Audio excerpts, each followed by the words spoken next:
Dari kategori antarabangsa, kita kembali ke kategori alam Melayu.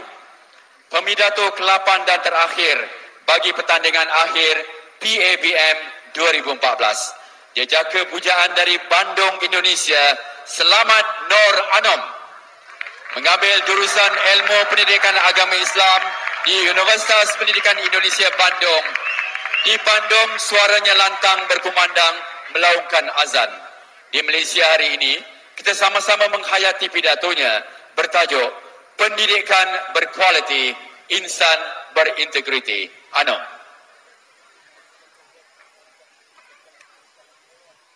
Assalamualaikum warahmatullahi wabarakatuh. Salam sejahtera dan salam satu Malaysia. Ribuan terima kasih saya haturkan kepada Tuan Pengerusi Majlis, Kombinasi Hakim yang arif lagi bijaksana, Div-Div jemputan, selanjutnya hadirin dan hadirat sekalian. Sesungguhnya firman-firman Allah yang menggetarkan jiwa dalam Al-Quran kita paling mulia. Seawal Nabi Adam alaihissalam diajar agar mengerti dan memahami. Nabi Ibrahim alaihissalam diasuh agar berfikir dan mentafsir. Bahkan anjuran Iqra bismi rabbikal ladzi khalaq kepada Nabi Muhammad sallallahu alaihi wasallam menjelaskan bahwa usaha mendidik manusia tidak pernah ada noktahnya. Karena itu percayalah, pendidikan berkualiti, insan berintegriti. Begitulah mutu pidato yang akan kita hayati pada kesempatan ini. Hadirin sekalian, pendidikan adalah jalan kehidupan yang diwariskan sang tauladan zaman, yaitu Rasulullah sallallahu alaihi wasallam. Baginda bersabda, "Adabani Rabbi fa ahsana ta'dibi." Tuhanku telah mendidikku dan menjadikan pendidikanku sebaik-baik pendidikan. Persoalannya pada hari ini, bagaimanakah yang dikatakan pendidikan berkualiti yang mampu menjana suatu negara ke arah citra negara jaya?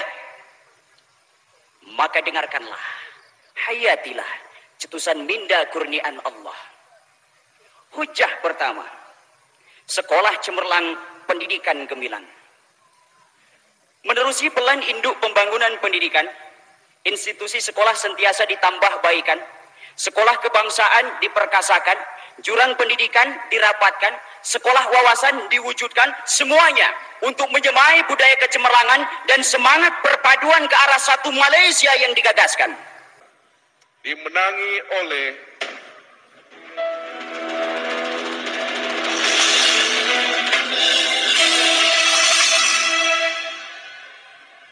Selamat Nur Anom dari Indonesia.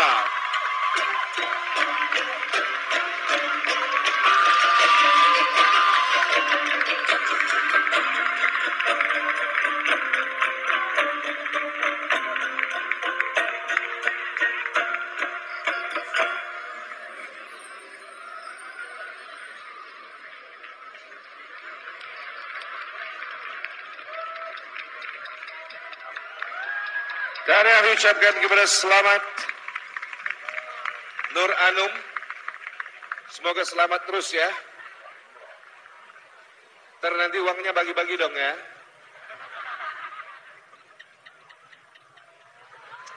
Dan dipersilakan naik.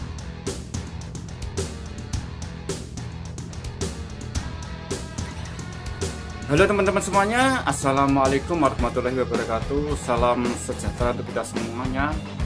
Apabila teman-teman suka dengan video ini, silahkan teman-teman like, komen, dan subscribe supaya semuanya channel ini biar terus berkembang dan tidak cepat dipanggil Tuhan Yang Maha Esa alias meninggal dunia. Oke teman-teman, sudah kita saksikan bersama-sama yaitu pidato alam Melayu yang diadakan di Malaysia, yaitu sekitar tahun 2014 ya teman-teman. Jadi peserta dari pidato bahasa Melayu ini ada beberapa negara, intinya negara dari mantan negara ya teman-teman. Dan kita sudah melihatnya, yaitu salah satu peserta dari lomba bahasa Melayu yang ada di Malaysia ini atau alam Melayu yang ada di Malaysia ini adalah salah satu pesertanya adalah dari Indonesia, yaitu Selamat Nur Anom ya. Jadi Selamat Nur Anom ini pernah belajar di pendidikan agama Islam yang ada di Bandung gitu ya.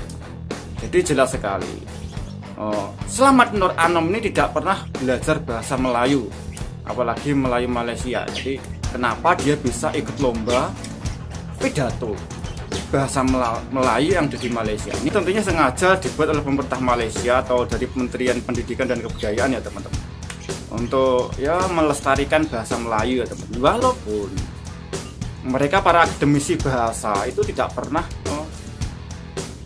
memertabatkan bahasa Melayu gitu. Jadi nggak seperti di Indonesia ya teman-teman. Jadi setiap 5 tahun sekali itu selalu diperbarui. Jadi Malaysia ini nggak pernah ngapa-ngapain. Tiba-tiba dia mengadakan lomba pidato bahasa Melayu dan pesertanya salah satunya dari Indonesia ya teman. Jadi Slamet Nur Anom, dan ternyata Slamet Nur Anom ini juara 1 gitu ya teman. Jadi ya pertanyaan teman-teman mungkin ya, jadi orang nggak pernah belajar bahasa Melayu Malaysia, cuma ikut pidato dan dia menjadi juara dan mendapat penghargaan piala ya tentunya uang ya teman-teman. Dan di sini kita bisa melihat jika ya teman-teman bahasa Melayu Malaysia menjadi bahasa resmi ASEAN, atau kalau enggak bahasa Melayu Indonesia lah diresmikan UNESCO, harus pakai embel-embel Melayu. Yang terjadi seperti itu. Bayangkan kalau orang Indonesia ngomong saya berbahasa Indonesia Pak di hadapan orang Malaysia, lalu orang Malaysia itu ya ketawa gitu loh. Ya enggak, itu bahasa Melayu Malaysia. Karena apa? Buktinya itu ada. Kementerian Pendidikan Malaysia mengadakan lomba pidato bahasa Melayu dan pesertanya ada di Indonesia dan logatnya sama yang seperti kamu omongan sekarang. Berarti apa? Berarti yang kamu bicarakan itu bahasa Melayu, bukan bahasa Indonesia. Jadi gambarannya itu kurang lebih seperti ya teman-teman. Kalau kita melihat pidato Melayu, alam Melayu yang diadakan pemerintah Malaysia itu akan ke situ larinya gitu loh. Ya ini akhirnya jadi klaim kan gitu. Jelas akan diklaim gitu loh. Dan pertanyaannya jelas, apakah orang Malaysia bisa berpidato selancar Slamet Nur Anom? Ya jelas nggak bisa, pasti nggak bisa. Dan itulah kelicikan pemerintah Malaysia ya teman-teman. Makanya kalau mantan Perdana Menteri Sabri Yaakob waktu lawatan ke Istana Negara di Jakarta, dia mengusulkan bahasa Melayu menjadi bahasa resmi ASEAN. Ya tentunya dia itu enggak, kalau dia berani datang tentu ada alasan. Berarti ada dukungan loh teman-teman dari pihak Indonesia. Kan nggak mungkin gitu loh tiba-tiba berani menyodorkan bahasa Melayu menjadi bahasa resmi ASEAN, sedangkan dia sendiri juga tahu Indonesia punya bahasa Indonesia sendiri ya. Mantan Perdana Menteri Sabri Yaakob juga tahu kan kalau Indonesia punya bahasa Indonesia. Kenapa dia berani? Itu jelas ada alasan gitu. Jadi ada orang dalam yang mendukung bahasa Melayu itu menjadi bahasa ASEAN. Ya kita bisa lihat. Misalnya begini, misalnya ada tokoh yang terkenal di Indonesia, lalu dia mendapatkan penghargaan atau mendapatkan gelar dato gitu di Malaysia. Kan sudah banyak sekali ya teman-teman orang Indonesia yang mendapatkan gelar dato.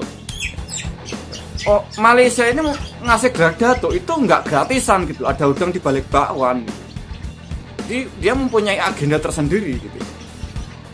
Dan ini gambaran kecil ya, orang Indonesia jurusan pendidikan pun di agama Islam nggak pernah belajar agamaan bahasa Melayu Malaysia, tiba-tiba menjadi peserta bahasa Melayu alam Melayu Malaysia. Gimana coba? Ngeri nggak itu?